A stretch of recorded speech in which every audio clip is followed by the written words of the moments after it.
इससे पहले कि मुकदमा शुरू करें, इल्जाम सवालात का सिलसिला शुरू करें, आज के जज विनोद अग्निहोत्री की इजाजत चाहेंगे आज की कार्रवाई शुरू करने के लिए। इजाजत है मुकदमा शुरू करने की। और इससे पहले कि पहला इल्जाम लगे शास्त्री जी पर, एक नजर डालते हैं शास्त्री जी के लाइफ पर।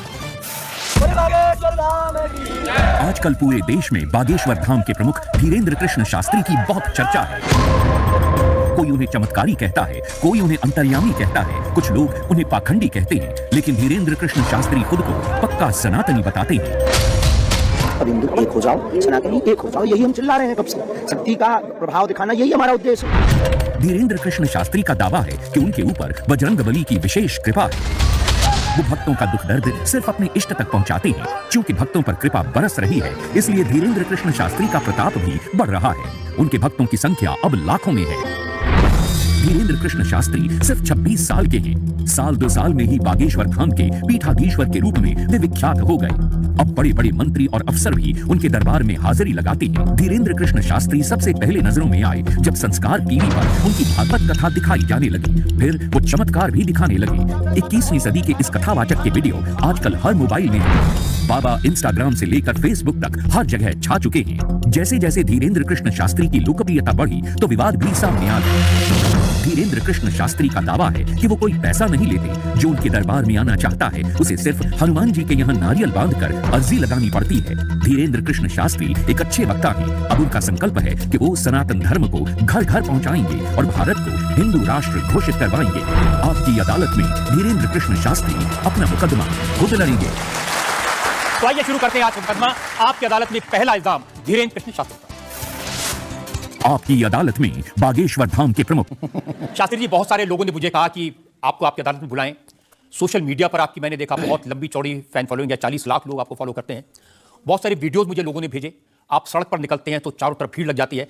तो एक वीडियो मैं जनता को दिखाना चाहता हूं जो आपके लोगों ने मुझे भेजा है।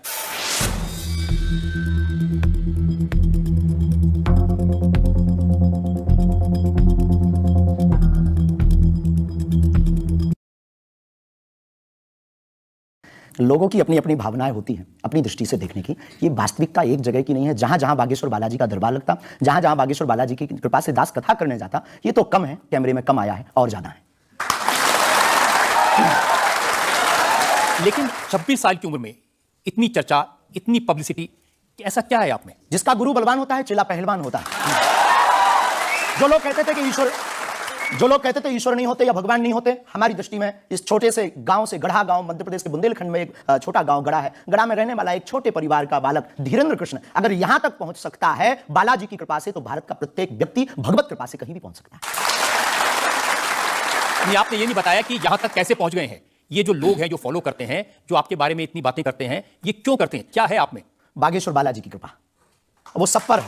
लेकिन आप अगर कहेंगे, क्योंकि आपसे जीतना तो बड़ा मुश्किल है, हम पहले आपको साफ कर दें कि चूंकि आपका नाम तो रजत शर्मा जी है, लेकिन हम आपको दयालु नाम से, क्योंकि हमारी भारतीय परंपरा में बड़ों का नाम नहीं लेते, तो हम आपको दयालु कहकर संबोधित करेंगे अगर बुरा ना लगे तो। कुछ भी करके वैसे हम आपके यहाँ आज मेहमान हैं, तो ये हमारा अधिकार भी है।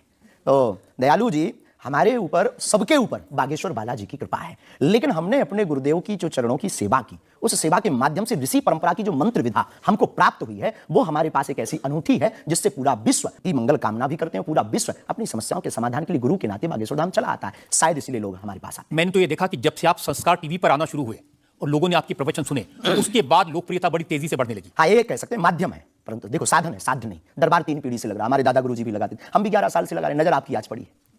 तो अब इसमें, और हमें यह लगता है कि इसमें ये हमारी गलती नहीं है, देखने वाले की गलती। बड़ी देर से देखा है हमें, हम तो पहले से ही गुरु कृपा से चमकदार थे। मुझे तो लग रहा है बहुत जल्दी देख लिया आपको भी, तो आपकी उम्र ही कुछ नहीं है। हम उस परंपरा से हैं, जब 5 वर्ष की अवस्था में ध्रुव जी लीला कर सकते हैं, प्रहलाद जी लीला कर सकते हैं, तो हम 26 साल में क्यों नहीं लीला कर सकते? तो आपने क्या क्या लीलाएं की हैं? कोई ऐसी लीला नहीं की जिसमें हम फंसे। लेकिन आपकी अदालत में आए हैं, तो आपके उसमें आप जो कह रहे हैं, तो हमारे जीवन में गुरु कृपा से जो किया, सब सनातन के लिए किया और केवल सनातन के लिए करें। लीला का मतलब ये, हम कोई ईश्वर नहीं है, हम कोई भगवान नहीं है। साधारण जैसे ये इंसान है, वैसे हम मानव हैं। हमें कोई अलग नहीं है, बस हमने अपनी परंपरा को ठीक से जाना, ये अलग है। आप जब स्कूल में पढ़ते थे तो जैसे बाकी छात्र होते हैं ऐसे ही थे लगभग, और मास्टर जी कहते थे ये स्कूल में ना है तो अच्छा, इतना शरारती है। हाँ, उपद्रवी तो थोड़ा थे। क्योंकि हम जाते थे तो एक तो बहुत कम जाना होता था, लेकिन बहुत गंभीर और सौम्य भाव से हम जाते थे और लोगों की भावनाएं हमारे पास रहती थी। चूंकि हमारे दादा गुरु का नाम बहुत प्रसिद्ध था, तो दादा गुरु के कारण लोग हमको भी प्रेम देते थे, स्नेह देते, दुलार देते। हमारे दादा गुरु जी को हनुमान जी का 2 बार साक्षात्कार हुआ, ऐसा हमने माना और उनके अनुयायियों ने माना। तो हम जब स्कूल में जाते थे तो बचपन से ही बड़ी कृपा थी, तो लोग बच्चे हमारे पास आते थे, सब क्लासें एक साथ हो जाती थी, 9वीं 10वीं 8वीं सब एक हो जाती थी, जिसमें हम बैठते थे, अच्छा महाराज जी बताइए हमारी कितनी परसेंटेज बन रही है। तो हम वो बचपन उस वक्त ऐसा भाव रहता था दिखाने का। अब तो बहुत गंभीर हो गए, लोगों ने कह करके हमें बड़ा गंभीर बना दिया। तो वो भाव रहता, अच्छा ठीक है तेरी प्यारे 56% बन रही और मेहनत कर 60 हो जाएगी। तो हनुमान जी बताते थे कितनी परसेंटेज? गुरु प्रेरणा हमसे कोई शक्ति बात नहीं करती है, कोई सामने नहीं हमारे पास बैठती है, हमें तो अनुभव होता है, प्रेरणा होती है, जो ऋषि परंपरा में प्रेरणा है, जो हमारे भारत में अनेक महापुरुष, तो हमको प्रेरणा लगती है, ऐसा अनुभव होता है कि ऐसा होगा, जैसे हमें प्रेरणा लग जाती है कि ऐसा होगा, वो हम लिख देते हैं और इष्ट कृपा से और अपने इष्ट के प्रति आस्था से वो बात सत्य निकलती है। हमारा जीवन भी बड़ा अभाव से गुजरा। एक छोटी झोपड़ी रहती थी, वो भी झोपड़ी कच्ची झोपड़ी, उसमें पिताजी रहते थे, हमारी माँ, हमसे छोटी बहन और उससे छोटा भाई, 5 लोग उसमें रहते थे। उसी में भगवान को स्थान था। दादा गुरुजी निर्मोही अखाड़ा से साधु थे, तो उन्हें परिवार से ज्यादा मतलब नहीं था। बड़ा अभाव में गुजरा हमारा जीवन, बहुत विचित्र स्थितियों में गुजरा, लेकिन अभाव ने प्रभाव की महिमा बताई और आज प्रभाव ने हमें अभाव की महिमा बताई। तो आप कह रहे हैं कि जब छात्र थे तो साधारण छात्र थे, जैसे बाकी बच्चे होते हैं, वैसे आज घर परिवार वैसा था जैसे बाकी लोगों का होता है? कोई नई बात नहीं, कोई ऐसा, हम कोई ईश्वर नहीं है, हम संसार से कोई अलग से ब्रह्मा जी की फैक्ट्री से सेट नहीं हुए। हम जैसे दुनिया है वैसे हम हैं, बस गुरु परंपरा और हनुमान जी की कृपा क्या होती है, शायद हनुमान जी ने और गुरु ने हमको चुना ये ललकार कर बताने के लिए, हमें लगता है हमारा। इस देश में तो बहुत सारे लोग हैं जो हनुमान जी के भक्त हैं, करोड़ों लोग। मंगलवार को शनिवार को मंदिरों में जाते हैं, व्रत रखते हैं, प्रसाद चढ़ाते हैं, तो हनुमान जी ने आपको क्यों पकड़ा? कुछ ज्यादा ही घनिष्ठता होगी हमारी, उनको ज्यादा मोहब्बत हम पर आई होगी, लेकिन इस करोड़ों लोगों में हनुमान जी के लाखों भक्त हैं, उन्होंने अपने लिए मांगा और हमने पूरी विश्व के लिए मांगा। इसीलिए हमें लगता है कि हम में और बाकियों में अंतर। देखिए आपने क्या मांगा, इसके कुछ वीडियो मैंने देखे हैं। आप लोगों से कह रहे हैं कि आपके पास जितना चाहे दान दे दो, अपना मकान दे दो, फ्लैट दे दो, बंगला दे दो, घोड़ा दे दो, गाड़ी दे दो, सोना चांदी, बैंक, एफडी, मंगलसूत्र, अंगूठी, लुगाई लड़का छोड़ के सब मुझे दे दो। ये हमारा डिस्क्लेमर रहता है दरबार के पहले का। लोगों को जो भावनाएं रहती हैं कि गुरु परंपरा के लोग और साधु लोग दरबार इसलिए लगाते हैं, भगवान को इसलिए रखते हैं कि ये कमाई का जरिया बनाते हैं, और हमने अपने दरबार में बैनर लगा करके माइक पर ठोक करके बोलते हैं कि यहाँ किसी भी प्रकार का शुल्क फीस दक्षिणा नहीं लगता, पर अगर तुम शिष्य मानते हो अपने आप को और हम गुरु हैं, तो गुरु परंपरा के नाते अगर कुछ भी तुम दे दो, अगर आप भी इंडिया टीवी का ये हाउस हमारे नाम करें, हमें कोई दिक्कत, और लेते भी हैं। लेना बुरा नहीं है, उपयोगिता बुरी है, लेकर के उसका सदुपयोग करते या दुरुपयोग करते। हम लेते हैं, कोई अगर देता है तो स्वीकार करते गुरु के नाते। हम उस परंपरा से हैं जहां अंगूठा तक दान गुरु को दे दिया जाता है, हम भी लेते हैं। कितना कमा लेते हैं? हमारी तो कोई फिक्स कमाई नहीं है, क्योंकि हमारी कोई कंपनी या बिजनेस नहीं है। कोई चढ़ा जाता है, हमारे पास करोड़ों सनातनियों का प्यार, लाखों करोड़ों लोगों की दुआएं, हजारों संतों का आशीर्वाद, इतनी हिसाब किताब तो रखा होगा ना कि कितना पैसा आया? जितने सनातनी उतनी कमाई, हिसाब आप लगाओ। ज्यादा बातें इसलिए होती हैं क्योंकि आप जो स्टंट करते हैं पब्लिसिटी के लिए, आप ऐसी बातें कह देते हैं। आप कहते हैं कि बिना वीजा के हनुमान जी रावण की लंका में घुस गए थे। ये जो मॉडर्न युवान भाई बहन है, इनको लंका प्रवेश के बारे में बताएंगे तो इनको ये लगता है कि ये घिसी पिटी बातें इनके दादा परदादा बताते रहे, ये बेचारे ऊब गए। इनको कुछ ऐसा चाहिए कि उस अध्यात्म से कनेक्ट हो पाए। और जैसे रावण ने मुझसे फोन पे बात की। हाँ बिल्कुल, हम वही बोलने ही वाले थे। लगता है आज हमारी शक्ति आपके पास पहुंच गई। तो हमें आपको समझाना है, रावण से फोन का बात का मतलब सबके अंदर रावण बैठा है।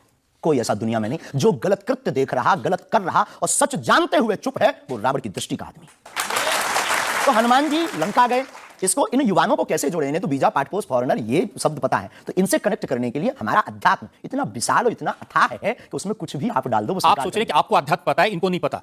इस देश की जनता को आपसे ज्यादा अध्यात्म पता है। ऐसा हमने नहीं कहा। हमें अपने हिसाब का पता है, उन्हें अपने हिसाब का। वो अपने में श्रेष्ठ हैं, हम अपने में अब कोशिश कर रहे हैं विद्यार्थी। हमने ऐसा कभी नहीं कहा कि हम श्रेष्ठ हैं, और ये आरोप हमें नहीं लगता कि ठीक है। आपका ये कहना कि मेरे पास एक गधा है जिसमें वाईफाई है और वो प्लेन में भी वाईफाई चलता है, ये मजाक की बातें नहीं है। लोगों की दृष्टि से, भावनात्मक दृष्टि से देखा जाए तो ये बहुत गहरा विषय है। मजाक की दृष्टि से अगर कोई देखेगा तो देखो, जाकी रही भावना जैसी प्रभु मूर्त देखी तिन तैसी। भगवान की कोई लीला को सिर्फ रास लीला को उठाते हैं, लेकिन हम तो महाभारत भी उठाते हैं।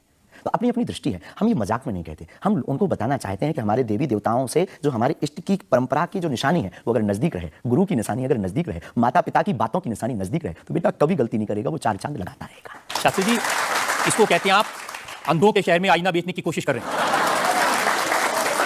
ऐसा हमारा भाव नहीं है, अपितु हमारा भाव यह है कि उस केवल वाईफाई को हम बताते नहीं, उसकी महिमा भी बताते हैं, और दरबार में आने वाले लोगों को उसकी महिमा का अनुभव भी कराते हैं। तो फिर वो जो बात मजाक की है ना, वो फिर अध्यात्म, आस्था, ईश्वर से जुड़ करके नास्तिक भी आस्तिक बन जाता है।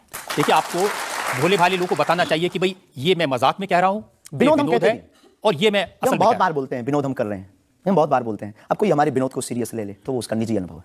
तो अब मैं लोगों को बता दूं कि एक बार बगैर टिकट पकड़े गए थे आप रेलवे में। हाँ, ये तो बताना चाहिए, बिल्कुल पकड़े गए थे, लेकिन ये भी बताइए कि हम टीटी से ही 1100 रुपया लेकर आए थे। उसी